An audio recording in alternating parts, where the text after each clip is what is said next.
Friends, welcome back.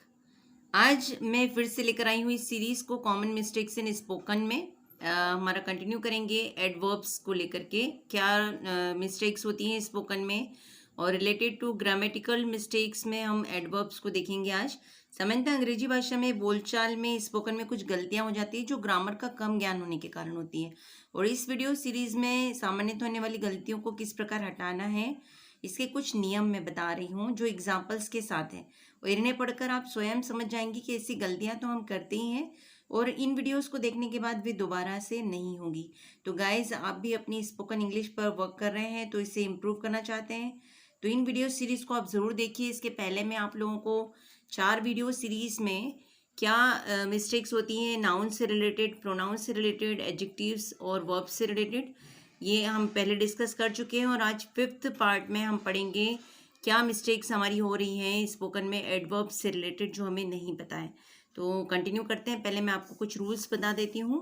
तो पहला rule है, हमेशा वेरी का प्रयोग प्रेजेंट पार्टिसिपल में पॉजिटिव डिग्री के साथ एडजेक्टिव से पहले आता है।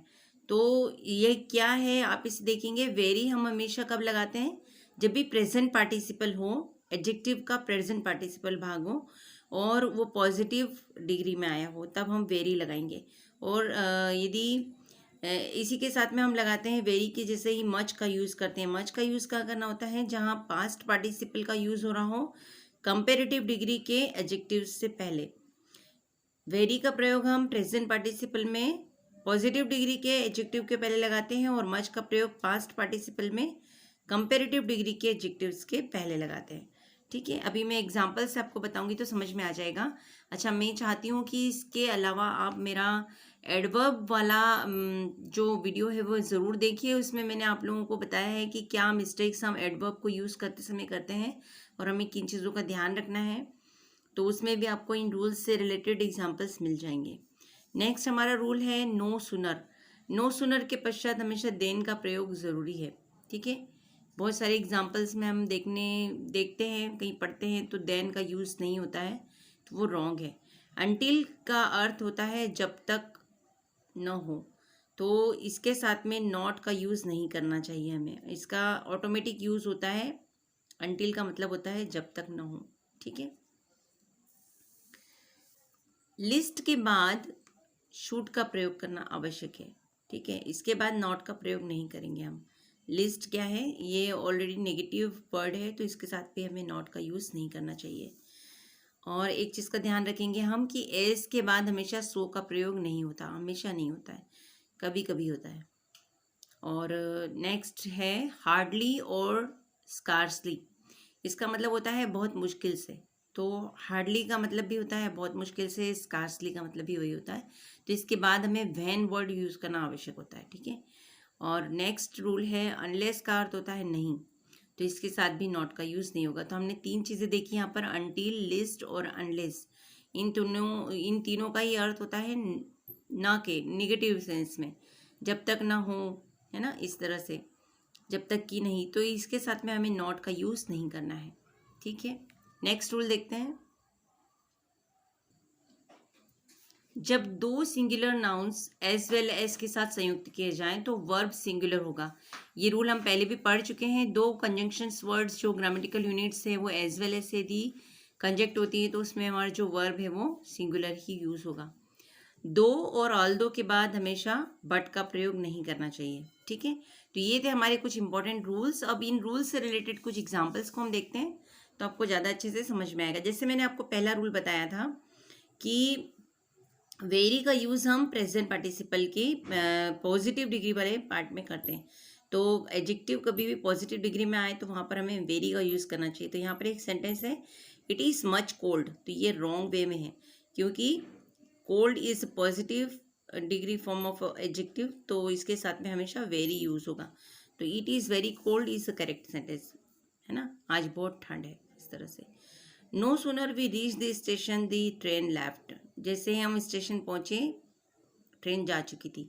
अभी मैंने आपको एक रूल में बताया कि जब भी हम नो सुनर का यूज़ करें सेंटेंस में तो उसके साथ में देन आना ज़रूरी है। तो यहाँ देखिए next sentence, no sooner did we reach the station than the train left. This is the correct form of the sentence. Okay, next है his mother had died 2 months before. अभी यहाँ देखिए सेंटेंस इस तरह से है, तो ये क्या करेक्ट फॉर्म होना चाहिए इसका? His mother died 2 months ago, this is the correct form. तो यहाँ पर बिफोर के बिहाफ में हम क्या यूज करेंगे? अगो। ठीक है, नेक्स्ट है I am very well today. यहाँ क्या होना चाहिए? वेरी वेल के जगह पे क्या आना चाहिए? आई am quite well today, this is the correct form. तो ये जो ऊपर वाला सेंटेंस है ये गलत है, इसकी जगह पर आएगा I am quite well today.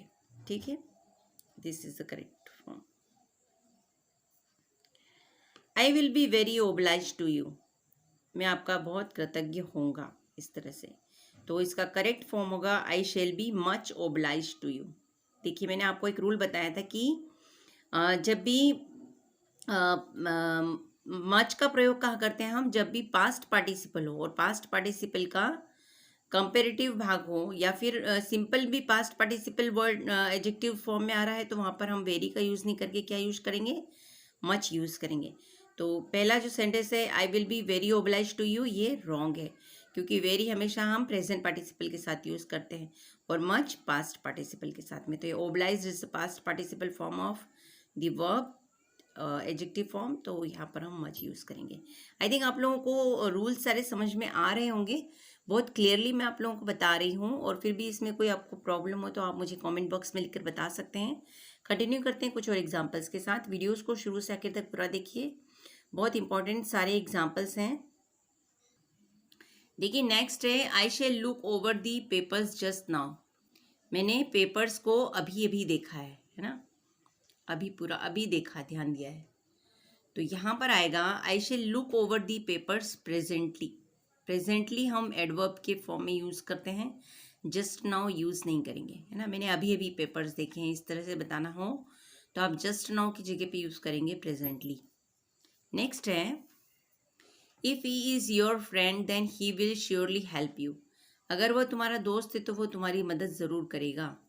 तो इसमें क्या मिस्टेक है आप देखिए, if he is your friend, if के साथ में कभी भी देन यूज़ नहीं करेंगे, तो यहाँ पर देन का यूज़ रॉन्ग है। If he is your friend he will surely help you, this is the correct form. ध्यान रखेंगे आप भी बोलते समय और कहीं आप पढ़ते हैं।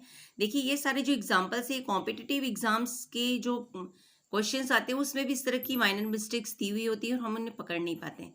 तो इसको आप जब ध्यान से पढ़ेंगे तो आपको माइनर मिस्टेक्स समझ में आने लगेंगी और आप अच्छी प्रैक्टिस कर सकते हैं। ध्यान रखिए this house is too much large for them, अब too much is the wrong way, और टू मच का यूज़ हम कहाँ करते हैं? जब भी हम पॉजिटिव फॉर्म में यूज़ कर रहे हैं एडजेक्टिव का, तो यहाँ पर हम मच टू यूज़ करेंगे, टू मच यूज़ नहीं होगा। मैं फिर आपसे रिक्वेस्ट करती हूँ कि आप मेरा एडवर्ब वाला जो वीडियो है उसको आप ज़रूर देखिए, उसमें मैंने सारे रूल्स आपको एडवर्ब्स को किस तरह से यूज़ करना है, कहाँ कहाँ पर क्या मिस्टेक्स होती हैं और किन मिस्टेक्स को आपको रेक्टिफाई करना है, उसको आप ध्यान से पढ़ लीजिए एक बार, तो ये सारे रूल्स और अच्छे से आपको समझ में आ जाएंगे।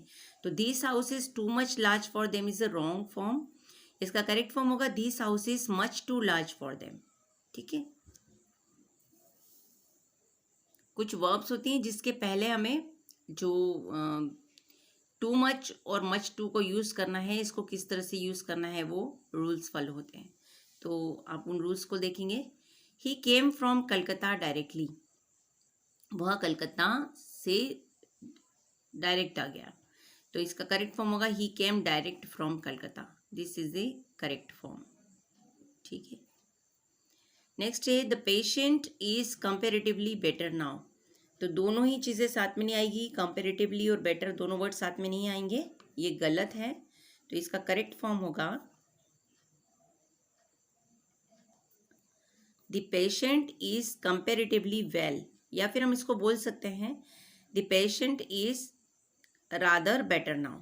तो जब भी आपको बेटर वर्ड यूज़ करना हो तो ये रादर यूज़ कर सकते हो आप उसमें, या फिर आपको कंपेरेटिवली वर्ड यूज़ करना है तो उसके लिए केवल आप वेल यूज़ करोगे। तो ये थे हमारे कुछ most important rules to follow adverbs in spoken. और इसके पहले मैं जो 5 वीडियोस बना चुकी हूँ अदर यूनिट्स के, वो भी आप ज़रूर से देख लीजिए, उसको देखने के बाद भी आपकी स्पोकन में बहुत इंप्रूवमेंट आएगा। अगर आप पहली बार मेरे चैनल पर आएँ तो प्लीज़ इसे लाइक करिए, सब्सक्राइब करिए और शेयर करिए अपने फ्रेंड्स के साथ जो लोग कॉम्पिटिटिव एग्जाम्स की तैयारी कर रहे हैं। उन लोगों के लिए भी ये वीडियोस बहुत इंपॉर्टेंट है। इसके बाद एक वीडियो और मैं लेकर आने वाली हूँ इसी सीरीज़ का, common mistakes in spoken for prepositions को लेकर के। तो वो हमारा लास्ट वीडियो होगा इस सीरीज़ का। Thanks for watching.